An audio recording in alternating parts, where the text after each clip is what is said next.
અને પછી પરોઢની કિરણો ઉઘડી. બે ગોળા હતા એ અજવાળે ચોખ્ખા દેખાણા. રાણાએ કુંવરનું ઉઘાડું, ઓઢણા વિનાનું અંગ દીઠું. હર્ર કુંવર, આ હું? તારી દેહડી ઉપર ડામ. અરે ચભાડી કોણે ચોડિયા, કિયા વેરીના કામ. અરે કાયા બગાડી કુંવરની, તારા ફૂલ સમા દેહ ઉપર ઓ ચભાડ જાતના આહિરની દીકરી આ ડામ કોણે દીધા? એવો કયો વેરી વેદ મેળો કે તારી કાયા બગાડી? અને રાણા, તારે શરીરે શું થયું? આંસુ ભરી આંખે કુંવરે પૂછ્યું. કાંઈ નહીં, આપણા બેયના કાલ લગ્નની આ તિથિ આવી. બેયને વિધાતાએ પીઠી ચોળી દીધી. વાહ આપણા રૂપ! જગતના કયા જોડલા આટલા રૂપાળા હતા? રાણા, ભાગીને આવી છું, પણ મરવા આવી છું હો.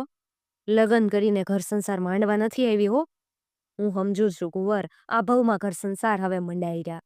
હવે છેલ્લે ક્યારે પાણી છે, જીવવા સારું ભેળા નહીં થવાય. આવ બેસ, બથ ભરીને મરવા દે.